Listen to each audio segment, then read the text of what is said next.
retrouve pour notre toute nouvelle vidéo créative.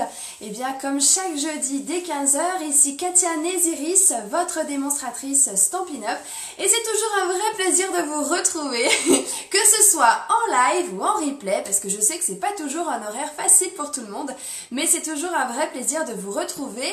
Alors cette carte, franchement, vous allez pouvoir la faire pour toutes les occasions. Voilà, il n'y a vraiment pas de souci. Pour toutes les occasions, on peut complètement adapter, on peut faire d'autres couleurs, et c'est ça qui est toujours chouette. Donc j'ai utilisé ce set de tampons avec cette jolie demoiselle juste ici. Alors la carte en question, il s'agit de celle-ci. J'ai volontairement pas mis de message, on pourrait mettre un félicitation ou pas. En tout cas sur cette version je n'ai pas mis, mais c'est quelque chose qu'on pourrait tout à fait rajouter. Et je vais vous montrer aussi une autre version de cette carte que j'ai pu faire avec d'autres couleurs finalement. Parce que c'est ça aussi qui est intéressant, c'est qu'on peut vraiment adapter suivant les couleurs. Et donc il s'agit en fait d'une ancienne collection de papier. Vous voyez, on peut modifier aussi. Et puis ça vous permet tout de suite d'avoir un autre rendu. Donc je vous invite vraiment à prendre les papiers que vous voulez finalement. Alors moi je suis partie sur du papier gris. Ardoise bourgeoise, c'est un gris qui est clair. J'ai ensuite fait le choix de partir sur un rosé. De mémoire, c'est poussière de rose. Non, c'est pétale de rose, pardon. Pétale de rose. Du blanc, murmure blanc. C'est vrai que ça, c'est vraiment toujours sympa sur des cartes de mariage, je trouve. Et puis, donc, ce papier à motif dont je vous parlais. Et là, pour le coup, c'était de la collection Idylle Fleurie que vous pouvez encore acquérir. Alors, on sort. Alors, qu'est-ce que j'ai besoin pour cette carte ? J'ai surtout besoin d'un massicot, parce que si on regarde bien, c'est surtout le massicot qui a été utilisé pour couper les différentes parties, le tampon, et en fait ici, si je rapproche ma carte de la caméra plutôt, et que j'essaye de pas bouger, on peut voir que le papier blanc a été légèrement gaufré. Alors, je sais pas si vous voyez bien. C'est dur de vous montrer ça. Ah, là, je crois qu'on voit bien. Donc, vous voyez, il est légèrement texturé. Et ça, c'est quelque chose que j'aime beaucoup. Parce que comme ça, quand on regarde la carte de cette façon, on voit pas forcément. Mais c'est vrai que ça apporte un bel effet sur la carte. C'est quelque chose que moi, j'aime beaucoup. Donc, vous voyez, j'ai ressorti aussi une ancienne collection de papier. Et ça peut vraiment faire quelque chose de très, très sympa. Ensuite, on peut en effet rajouter un message ou pas. Et par exemple, si c'est pour féliciter quelqu'un, eh bien un petit félicitation serait parfait ici. Donc je l'avais pas mis forcément, mais vous voyez, il est prêt pour être ajouté en tout cas sur la carte. À voir ensuite en fonction de vos envies et si vous en avez besoin ou pas, hein, c'est toujours pareil. Parfois, je sais qu'il y a des personnes qui aiment pas forcément en fait ajouter des textes sur les cartes. Très honnêtement, ça c'est en fonction de vos goûts, quoi. Hein. C'est toujours pareil. Hein. Donc voici ce qu'on va faire ensemble. Alors, pour ce faire, il vous faut donc, comme je vous ai dit, le massicot que je vais sortir. Alors, je vais mettre juste une carte ici pour que vous puissiez la voir. Je vais également utiliser donc du papier ardoise bourgeoise. Je vais couper cette feuille donc à 15 cm. Ici, donc vous voyez, j'ai mon 15, je me positionne ici sur la ligne et j'utilise ma lame foncée. Donc j'ai un 15 par 21 et je vais plier maintenant à 12. Donc là, avec ma lame claire. Bonjour à toutes celles qui arrivent, j'espère que vous allez bien et surtout que vous avez passé une agréable semaine. Hop, voilà. Alors ensuite, quand vous avez ce genre de découpe, on me demande parfois, donne-moi les mesures exactes. Alors voici moi ce que je vous conseille. Parce que parfois vous pouvez vous tromper de quelques millimètres et après c'est pas juste. Alors, autant prendre quoi? Eh bien l'un des outils scolaires qu'on a toutes eu durant notre jeunesse. Une règle, et oui c'est topissime, pourquoi? Parce que en fait l'idée avec cette carte c'est que vous allez faire des superpositions de papier. Mais en fait, à chaque fois, vous enlevez un petit 0,5. Donc, qu'est-ce que je veux dire par utiliser cette règle? C'est que vous allez mesurer. Ici, vous avez 15 par 9 et vous allez faire légèrement plus petit. Donc, ça va basculer à 8,5 et le 15 par 14,5. Vous voyez? Alors, dans ce cas-là, nous allons prendre un papier poussière de rose. Je voulais peut-être vous monter un peu ça, pour que vous voyez mieux. Oh, je sais pas si ça apporte beaucoup, mais voilà. Alors, du coup, on a dit 14,5. Non, je vais faire, pardon. 8,5, du coup, dans ce sens-là. Comme ça économise quand même le papier. 8,5, nous avons dit... C'est ça hein, que j'ai dit. Mince, je suis perturbée parce que je... Oui, c'est ça. Hop. Et donc, 14,5.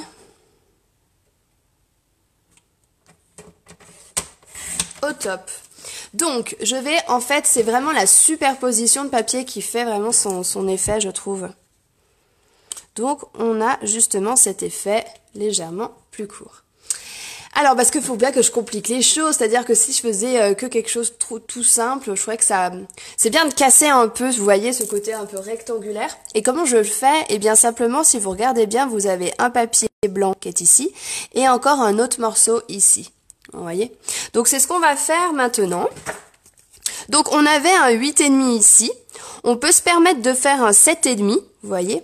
Ou même un 7. Et puis, comme ça, on va se faire une petite bandelette ici de 1 cm.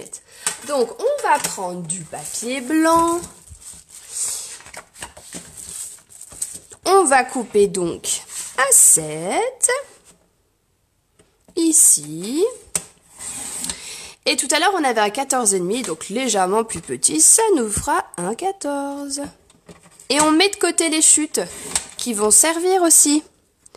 Donc, nous avons notre papier ici. Et un 1 cm sera parfait. Donc, 1 cm. Alors moi, c'est vrai que quand j'ai des petites mesures, j'aime bien utiliser ce côté. Pourquoi? Parce que ma feuille, elle sera droite comme ceci. Vous voyez? Et ça, pour moi, ça a quand même de l'importance d'être droite. Hop, et je coupe maintenant à 14.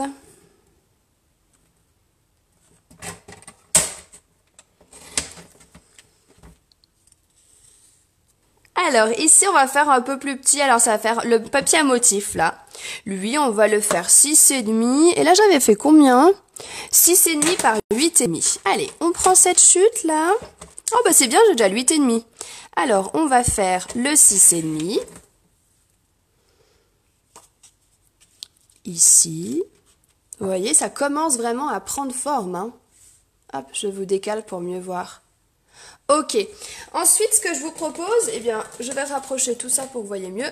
On va s'occuper maintenant eh bien, de cette partie ici, des 3 morceaux que vous avez là, le gris, le rose et le blanc.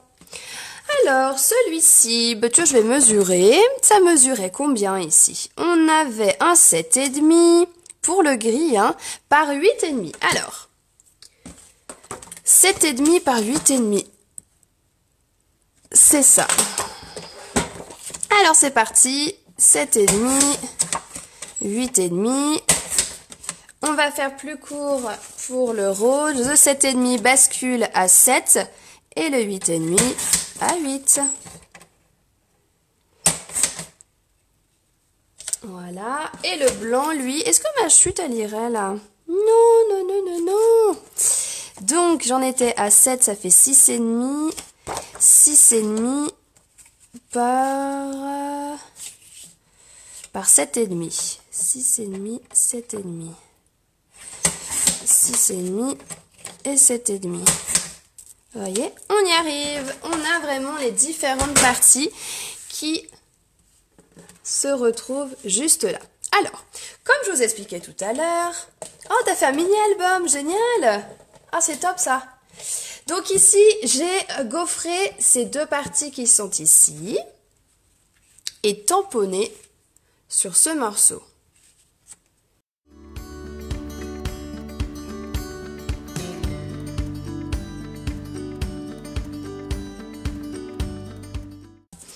Ça me plaît bien. Hop, hop, allez, go, on fait ça. Alors du coup, c'est parti, on met sa feuille ici et l'autre, je vais faire exprès de mettre plus vers la zone où il y en a beaucoup plus. Hop, alors je reprends ma Big Shot. Ah bah c'est bien, vous êtes toutes d'accord pour le poids. Alors il me faut encore un plexi comme j'étais partie sur le subtil. Voilà. Hop, même si c'est pas droit sur celui-là, c'est pas très grave. Et le deuxième plexi, Katia, où l'as-tu mis?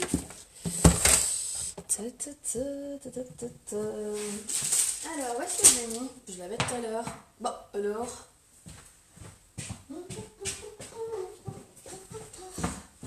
Et voilà le deuxième plexi, parce qu'on fait un sandwich, hein, toujours pareil. Alors, on récupère tout ça. Et en fait, là, pour le coup, dans cette carte, j'ai pas d'autres découpes, d'autres choses faites à partir de la Big Shot. Du coup, c'est vrai que, comme il n'y a pas beaucoup de choses, de découpes faites avec cette Big Shot, avec la Big Shot pour cette carte, ça permet vraiment aux débutantes aussi de pouvoir la faire, et tout en obtenant un résultat quand même assez original par rapport à tout ça. Donc, on tournicote ça. Regardez, nos petits pois. Donc, ceux-là, ils vont se positionner ici. Et cette bandelette-là, juste au-dessus. Vous voyez? Alors, si on veut quelque chose comme ceci, ça peut être pas mal. Donc, on va mettre un filet de colle.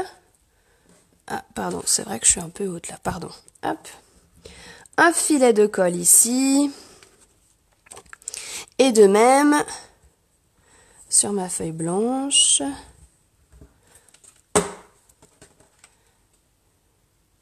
et je viens coller directement sur ma carte.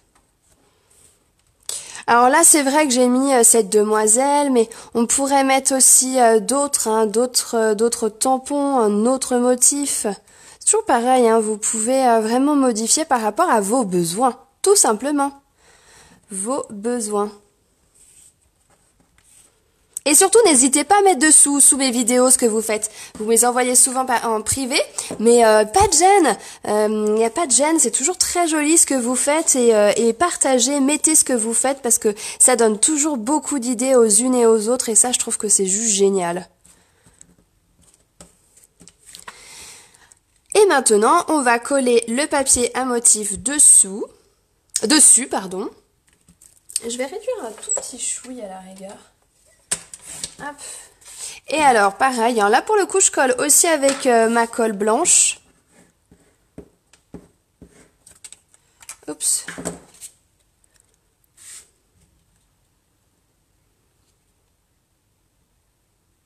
Je laisse un plus gros décalage.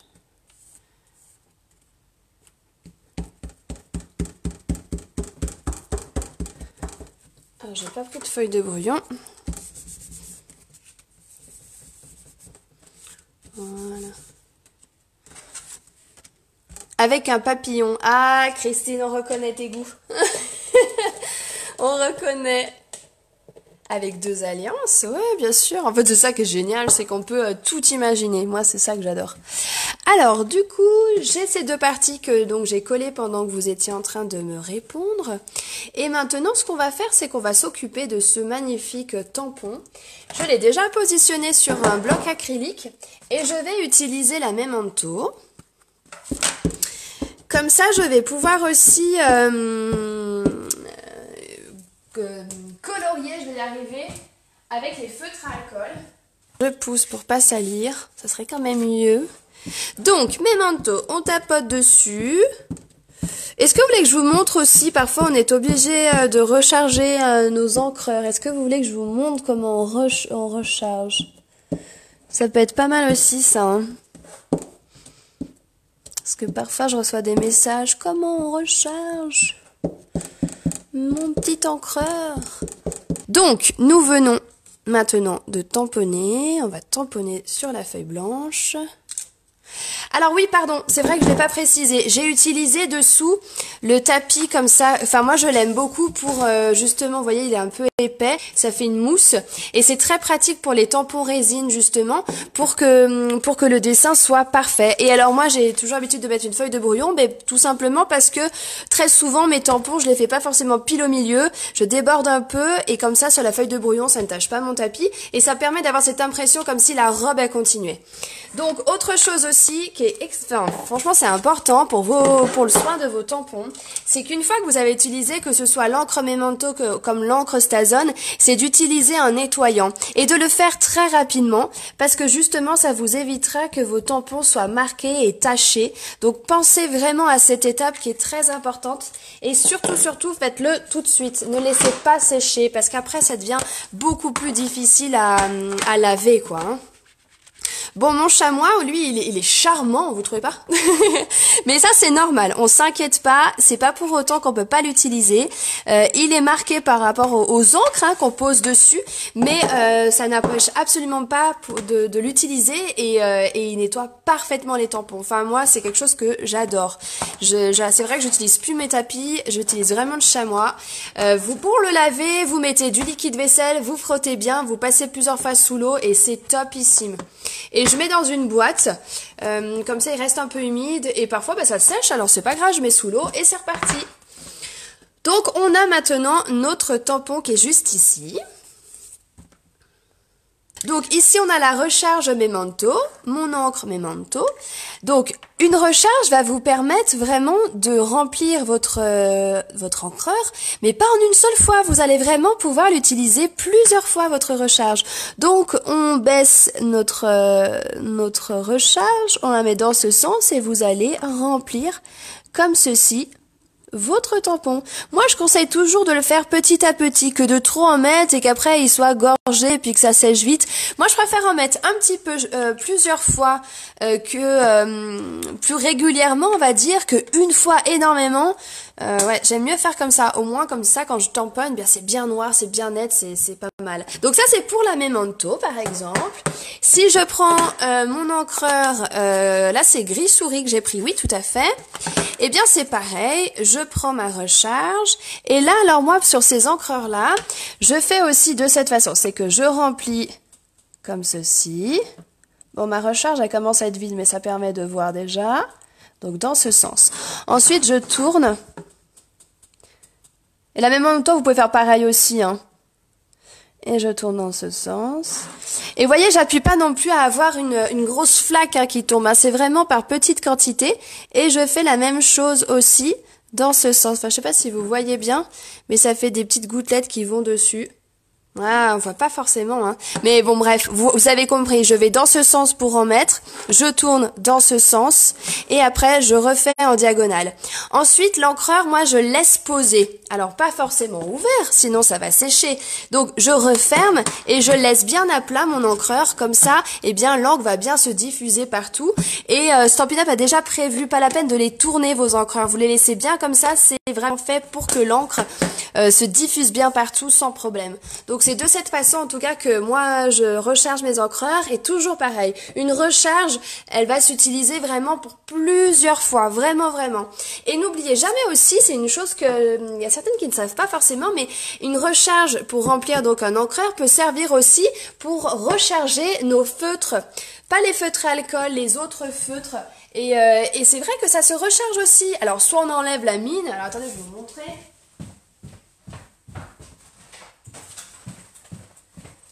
Vous voyez par exemple un feutre comme ça, donc ce sont ceux-là qu'on peut recharger avec la même recharge d'encre. Donc soit on enlève la mine ici, bon oui, là, moi je les utilise aussi avec mes groupes d'enfants, donc il y en a quelques-uns qui sont un peu abîmés, mais ceux-là ils sont même très vieux. Vous voyez, vous avez la mine que vous pouvez retirer, mais sinon par capillarité, je trouve que ça va très bien, c'est-à-dire que vous mettez de l'encre dans un petit gobelet d'eau, et puis en fait toute la nuit vous le laissez tremper dedans comme ça, et puis l'encre elle va vraiment remonter directement dans le feutre, et c'est ce qui va vous permettre vraiment de le remplir. Je trouve que c'est la façon la plus facile et pour pas s'en mettre partout aussi. Donc pensez-y, ces feutres-là se rechargent et surtout ne les jetez pas. Hein. Et c'est la même encre que vos encreurs. Hein. Vous vous souvenez? Donc, avant de faire cela, je vous propose de colorier un peu cette demoiselle. Alors moi, je vais lui laisser quand même sa robe blanche. Hein. Et je vais utiliser les feutres à alcool qui sont ici. Toujours pareil, on a deux embouts. J'aime bien, moi, le côté feutre. Je trouve que c'est plus pratique. Enfin, moi, voilà, c'est une question de goût. Mais pour colorier son corps, eh bien, je vais faire de cette façon. Alors, au niveau de la couleur, j'ai choisi la couleur ivoire, que je trouve est bien en fait pour la peau tout simplement. Et donc voilà, je vais y revenir aussi pour certaines zones pour apporter un peu de profondeur.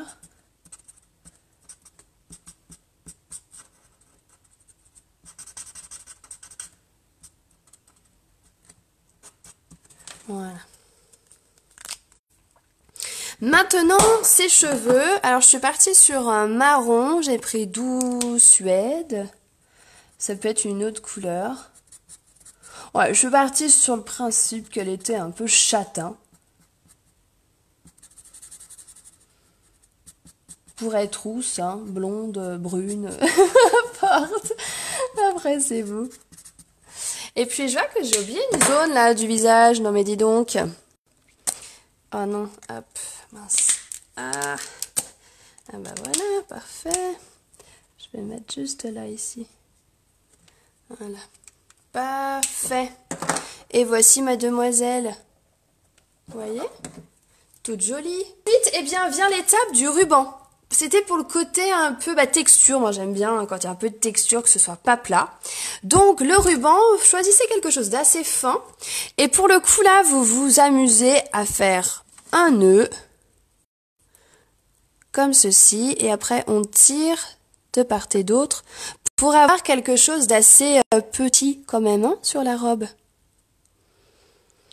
Donc moi, j'adore la couleur cuivre, vous voyez, le cuivré, j'aime beaucoup cela. Donc bah voilà, je suis partie sur ce ruban. Ma paire de ciseaux, où est-elle? Oh, juste ici. Alors, du coup, si on positionne un nœud ici...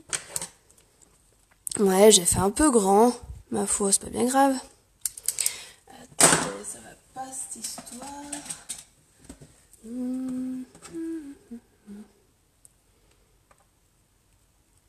Voilà.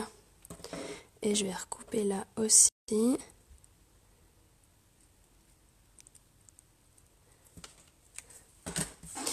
Comment je colle ce ruban? Eh bien, avec ce qu'on appelle Glue Dots, une bille de colle. Vous savez, moi j'adore coller mes petites choses avec ça. Je trouve que c'est tellement plus pratique et facile. Vous voyez, je mets sur ma bille et ensuite sur la robe de ma jolie mariée. Je suis sûre qu'elle est belle. Ensuite, eh bien après, vous allez pouvoir prendre des perles. Et puis, perles, strass que vous aimez. Alors moi, pour le coup, c'est vrai que je suis plus perles pour cette carte, on va dire. Et voilà, je trouve que ça finit un peu la robe. Je sais pas ce que vous en pensez, mais je trouve que ça finit bien la robe comme ça. Après, on pourrait aussi mettre un peu de Wink of Stella, vous savez, c'est ce pinceau à paillettes là, très légèrement dans les cheveux. J'en ai pas forcément mis ici, mais finalement je me dis que ça peut être bien sympa. Voilà, c'est le côté un peu festif aussi. Alors une fois fait, eh bien qu'est-ce qu'on va faire? Simplement coller cet ensemble dessus à l'aide de la colle que j'ai posée ici. Et ensuite, tout cet ensemble va être collé avec les pastilles 3D directement sur ma carte. Alors, pourquoi avec les pastilles 3D? Toujours pour... moi, j'aime bien quand c'est pas trop plat. Toujours pareil, hein. Donc, vous voyez, c'est vraiment pas difficile. On n'a pas besoin de beaucoup de matériel, finalement, hein. Rien qu'avec le massicot, on arrive tout de suite à faire quelque chose de franchement sympa. Si on n'a pas la Big Shot et donc pas de gaufrage, mais pourquoi pas aussi partir sur un papier, hein, sur un papier à motif, ça peut être vraiment très sympa. Ah, mes pastilles 3D sont là. Je vais en mettre dans les côtés. Alors, je vais mettre une petite là et une petite là. On enlève les pellicules de protection. Eh bien, je suis contente si ça vous plaît. C'est l'essentiel. Mais bon, regardez, ma carte est déjà terminée. Vous avez vu? C'est rapide, hein? Alors, moi, c'est vrai que je trouvais que laisser mon fond ici en gris, c'était pas... Enfin, je trouvais que ça manquait de finition. Alors c'est pour cela que j'ai collé un papier blanc ici. Donc là, ça fait 12 par 15 de mémoire, c'est ça? Oui, 12 par 15, donc ça va faire 11,5 par 14,5 dans du blanc. J'en ai un bout là dans une chute. 11,5 par 14,5, parfait.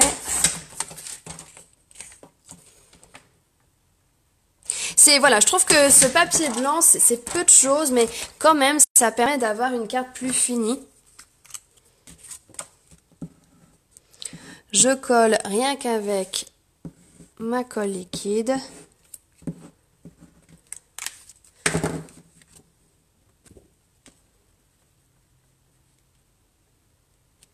Voilà. On pourrait aussi tamponner quelque chose ici, après je vous laisse faire suivant vos envies. Et le message félicitations aussi que l'on peut ajouter sur la carte ou juste laisser comme ça. Ben, c'est pas mal, vous avez deux versions, une avec un texte, une sans texte. Là, la différence, c'est le gaufrage à poids qu'on peut vraiment voir. Et ici, c'est le gaufrage subtil que je vous ai déjà montré tout à l'heure et qui porte vraiment son nom parce que il est très très léger. Vous voyez là? Ça fait comme un papier texturé. Voilà un peu par rapport à ce que je voulais vous montrer aujourd'hui. J'espère surtout que ça vous a plu. Toutes celles, donc j'en ai parlé à celles qui étaient là au début, sachez que je commence mes envois du tout nouveau catalogue annuel de Stampin' Up qui sort donc officiellement le 3 juin.